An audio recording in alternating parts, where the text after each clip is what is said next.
Just going to do a quick demo of how to produce an image that most people refer to as colour popping. It's not a technical term. If you Google colour popping, you might find some examples, but I don't think that's the actual official term for it. I don't think there is an official term for it.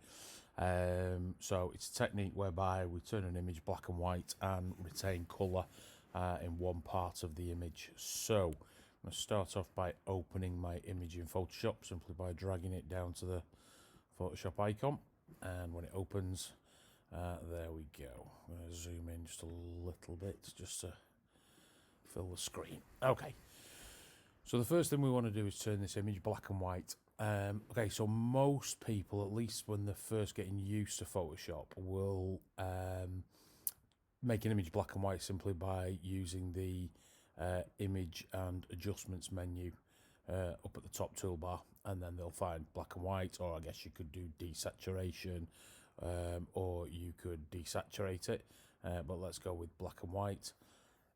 Obviously it turns the image black and white, and in addition to that you can sort of use the color channels to make the black and white that you want it to be, rather than simply the black and white that Photoshop wants to give you, and then you press OK. Now that's fine if you just want to turn the image black and white, and if you look down at your layers panel, bottom right hand corner, you'll see that on the small little icon here, you can see that the image itself has actually become black and white. The only problem with that is if we want to put some colour back into it, there is no colour in the image anymore. We've taken all colour out simply by making it black and white. If I was to save this image now and then reopen it later on, next lesson perhaps, I'd find that my image had become permanently black and white, and I had no option to go backwards, to get my colour image back, simply by virtue of the fact that it has become completely black and white now. So my advice would be, don't make it black and white by using the top menu up here, image, adjustments and black and white. All of the options that you have here in image and adjustments, you also have down here. Bottom right, you'll see there's a little sort of half black, half white circle. And we can see we've got all the same options that we had in the previous image, including black and white. If I click black and white now, you'll see I get the same effect. My image goes black and white. I've got the same color channels that I can manipulate to get the image looking the way I want it to. But if you look at my layers panel now, you'll see that my actual image is still color, and the black and white has actually been applied to the image almost like a filter. So this is a filter sitting over the top of the image, which gives it a black and white appearance. Now, of course, the filter is beneficial in a number of ways. It means that if I decide to save this image, so I'll save this now, when you have multiple layers, it will automatically default to a Photoshop document rather than a JPEG. So I will put this on my desktop, and you can see that I've got a origi.psd. I press save, okay, and then let's assume this was the end of the lesson. I can close that image, and you can now see I have my origi.psd image on my desktop. If I open that image back up in Photoshop, so this might be the next lesson, you can see I've got my layers still. And if I decide that actually I don't like what I did, I don't like it in black and white, I can simply delete that layer and I have my original image back. So a much more user-friendly way of editing the image rather than editing it up at the top in the image and adjustments menu. So let me redo that again. So I'm going to turn it black and white. I'm going to just change the image to look the way I want it to look. Okay, and then I'm happy with that. Now, what you'll notice every time I add one of these layers from this menu, you'll notice that in addition to the filter, it automatically applies this white box. Now, this white box is known as a mask. Think of a mask as like a blindfold, something that means that you can see or you can't see.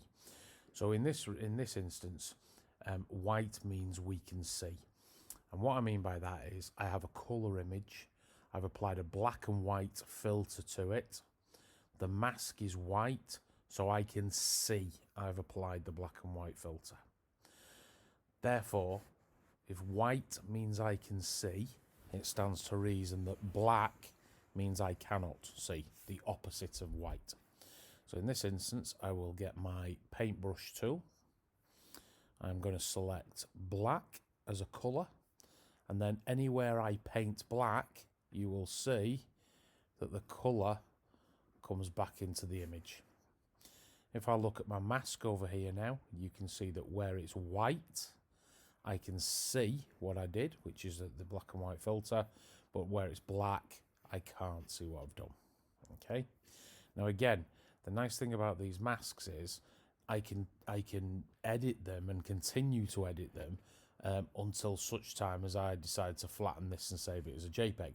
So in this instance, I've clearly gone too far with the black.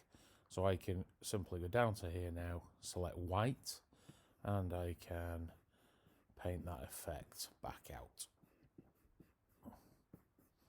And then you will see that my mask is now white, which means I can see the black and white filter is there. I can see the black and white filter over the entire image. If I wanted to put just the red in of the football kit here, then you can see that my brush is currently too large.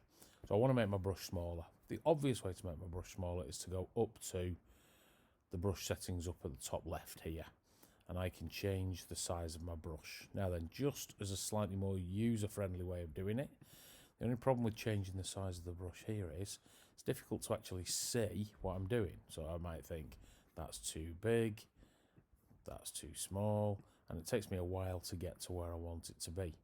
So the other alternative is to use your square brackets just to the right of the P on your keyboard. If you do that, the left-hand bracket makes it smaller and the right-hand bracket makes it bigger.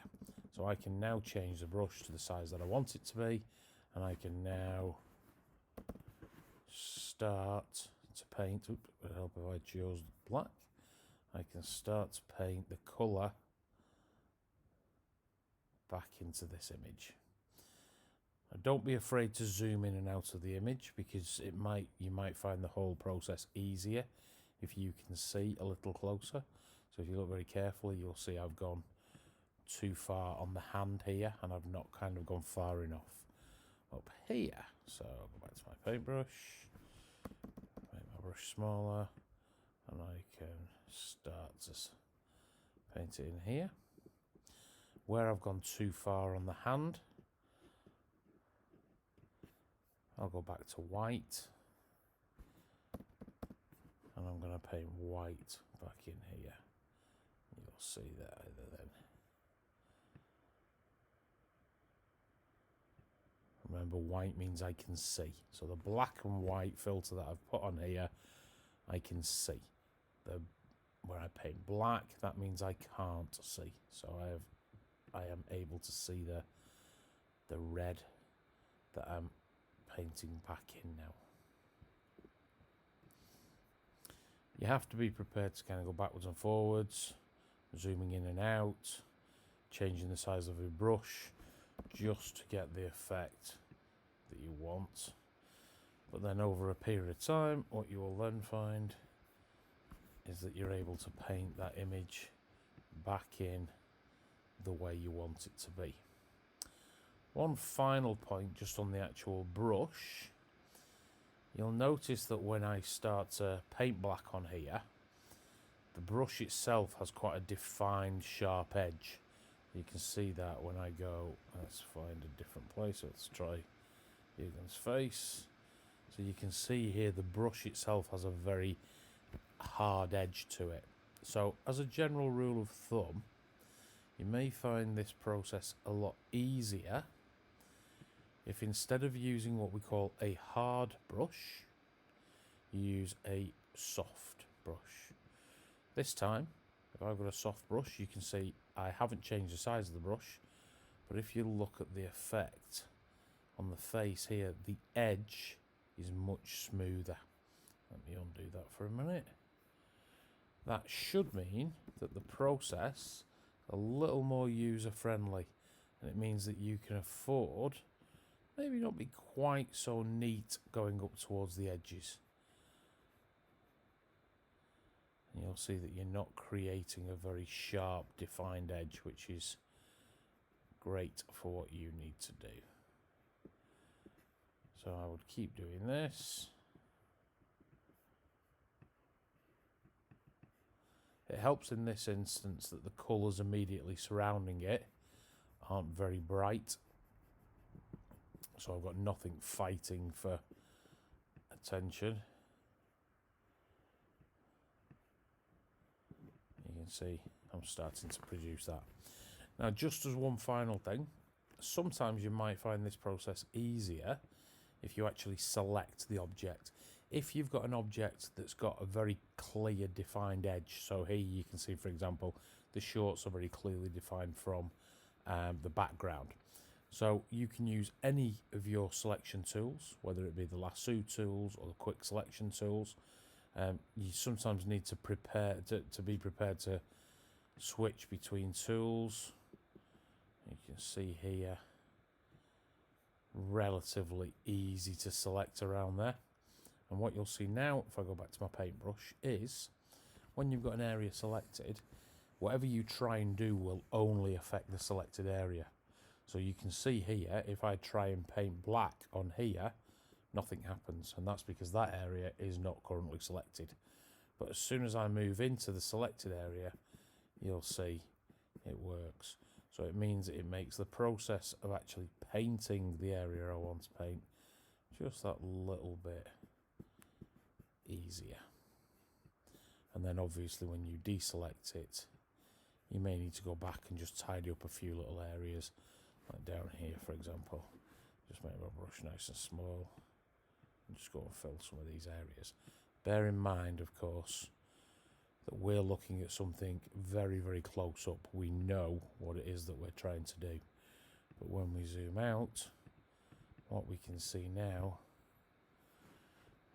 is a picture like that. I forgot to do the socks. So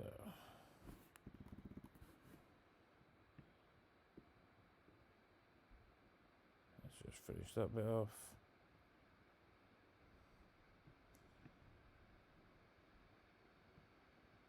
There we go. And just finally, before we carry on, if you look at my mask now, you can see that where everywhere is white, I can see the filter that I've applied.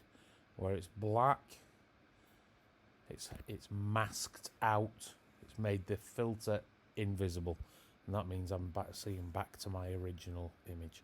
And then, of course, finally, what I would do, once this was finished and I was happy with it, I want to squash these layers down to a single layer. So I would go to where it says layer at the top.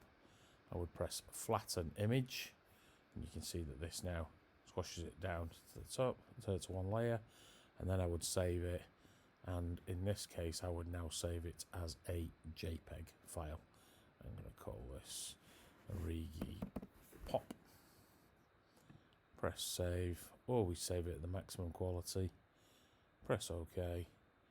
Now I can close it, and what you'll see now is I have my original image, I have my PSD, which is sort of the layer still attached, and then I have my final Origi Pop image, and that's that.